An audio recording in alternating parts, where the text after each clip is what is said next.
Bonjour à vous. C'est Alexandre. Sous la Varangue, c'est votre émission. Sous la Varangue est une émission culturelle consacrée à l'art, aux traditions, à l'histoire et à l'événementiel. Aujourd'hui, nous allons assister à une danse de tradition indienne. Les robes sont très colorées, c'est très joyeux, il y a une chorégraphie magnifique et c'est tout de suite dans Sous la Varangue.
Je me trouve ici à la Ravine Saint-Leu pour le FEMA 2023 et je suis en compagnie de Madame Sylvie de l'association de danse indienne avec ses élèves. Donc Madame, votre cours de danse indienne, en fait c'est un club, c'est un cours, c'est une association pour commencer. Ouais. Et donc j'ai mes danseuses qui sont ici présentes aujourd'hui. Une partie de mon groupe qui est là avec moi aujourd'hui et l'autre partie n'ont pas pu venir. Votre association existe depuis combien de temps? Alors l'association existe depuis 26 ans. Ah, 26 ans. 26 ans, oui. Et alors, vous avez combien de membres?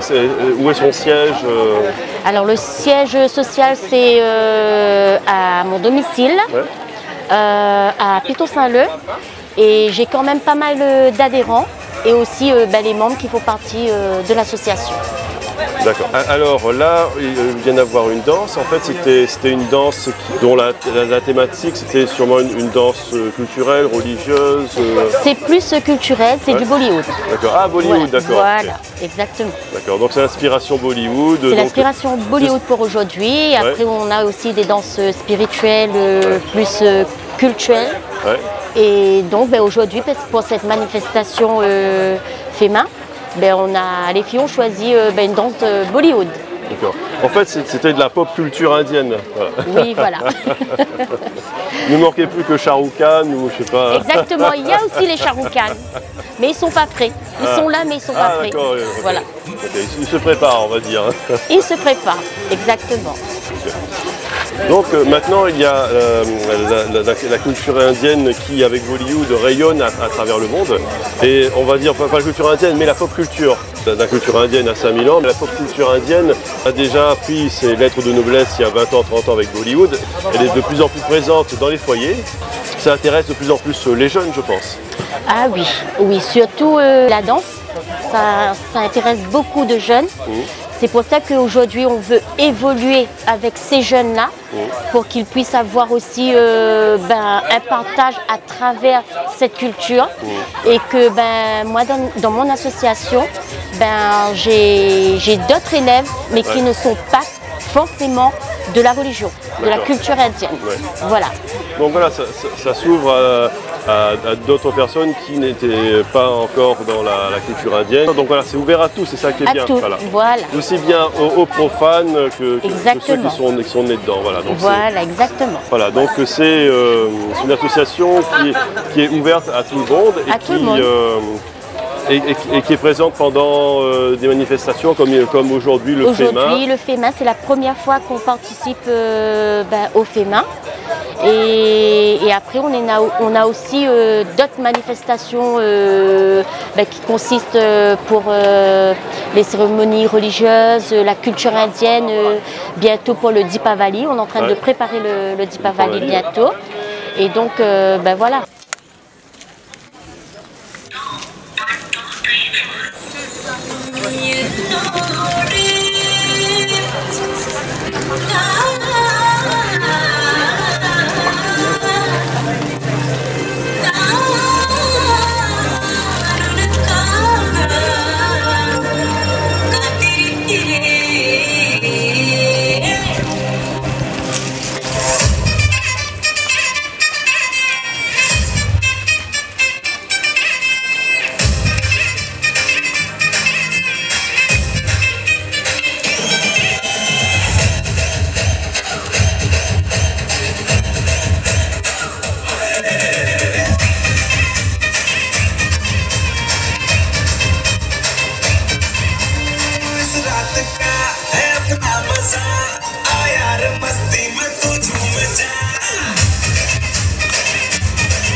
La danse s'appelait Current de la Guéré, c'est une danse Bollywood, également folklorique et Kollywood, qui inspire tout ce qui dit le folklorique, un peu de Bharata, de Kollywood, de Tollywood également. Cette danse, elle était présente dans quel film de Bollywood Alors le film je ne l'ai pas vu malheureusement, je ne pourrais pas vous dire. Mais elle est présente dans plusieurs films de Bollywood, sinon je pense que dans les films de Bollywood, chaque film il y a une chorégraphie différente. Alors toutes les chansons en général, toutes les chansons de Bollywood sont inspirées de films. On les retrouve souvent dans tous les films, on les retrouve. C'est pas vraiment des chansons, des clips, tout ça, c'est vraiment tiré de films. Vous et vos collègues, ça vous a pris combien de temps pour préparer la chorégraphie en fait? La chorégraphie, on a été un petit peu de dernière minute, du coup on l'a préparée en moins d'un mois, la chorégraphie, donc ça a été un challenge. Mais on a réussi, on l'a préparé en moins d'un mois pour le Nouvel An Tamoul. Au Nouvel An Tamoul, et la prochaine fois, ça sera pour le Deepavali. Pour le Deepavali, c'est ça. Okay. Les danses indiennes doivent vous apporter beaucoup, je pense. Hein. C'est une forme de méditation. Exactement, ça permet vraiment d'évacuer le stress, la colère. Pour ma part, en tout cas, pour les filles, je sais pas, mais je pense. Et oui, c'est vraiment un moyen d'évacuer tous les problèmes. On pense plus à rien, on danse, on s'amuse. C'est avant tout de l'amusement. Et avant d'être une passion également, mais c'est avant tout un amusement pour permettre aux filles de respirer, de s'évader et de profiter également. Et je danse depuis l'âge de 5 ans avec l'association Kanassa Kalyani. Ah, depuis l'âge de 5 ans? De 5 ans. Donc vous êtes une vétérante de... Voilà, de... Je suis une battante, voilà, c'est ça. C'est ça. Okay. Et vos collègues, elles font de la danse depuis aussi jeunes ou pas? Alors oui, elles ont commencé petites également et elles grandissent au fur et à mesure de l'association, mais oui, elles ont commencé à partir de 5-6 ans également. D'accord. Donc les paroles de la chanson, vous la connaissez? Pas vraiment, non. Et c'est de la pop culture, donc ce sont des paroles fun, quoi, on va dire. Oui, c'est la musique, c'est une musique assez joyeuse déjà de base, donc elle parle d'un couple. Et ce couple-là, il est assez connu dans le cinéma indien. Et cette chanson représente un petit peu la folie du couple, l'amusement et un petit peu l'amour entre les deux. Voilà. Okay. Et qu'aimeriez-vous dire aux filles qui aimeraient s'intéresser à la musique, enfin à la danse indienne en fait? Eh ben, qu'elles ont raison de s'y intéresser parce que c'est vraiment une très bonne chose, on va dire, un très bon moyen de s'amuser, de profiter. Donc si elles veulent rejoindre le groupe Natia Kalyani, c'est avec plaisir. D'accord. Donc le groupe s'appelle comment déjà? Natia Kalyani. Natia Kalyani, ok. Et la signification en fait Ça c'est la présidente de vous dire. La signification de Natia Kalyani, ça vient du groupe de danseuses indiennes. Okay. C'est danseuse. Danseuse, ok. Ok. Ok, c'est super. Ben, je vous remercie.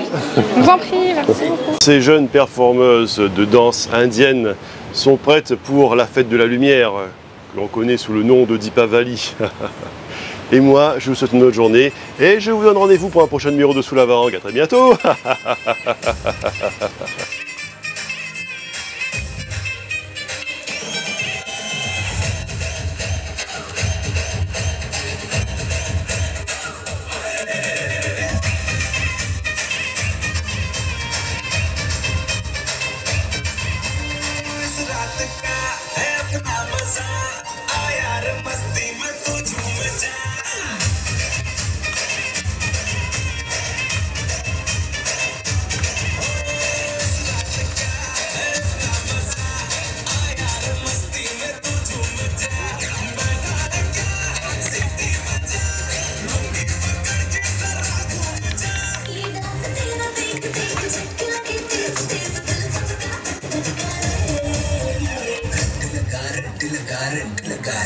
मना चाह तो सबको करंट लगा रे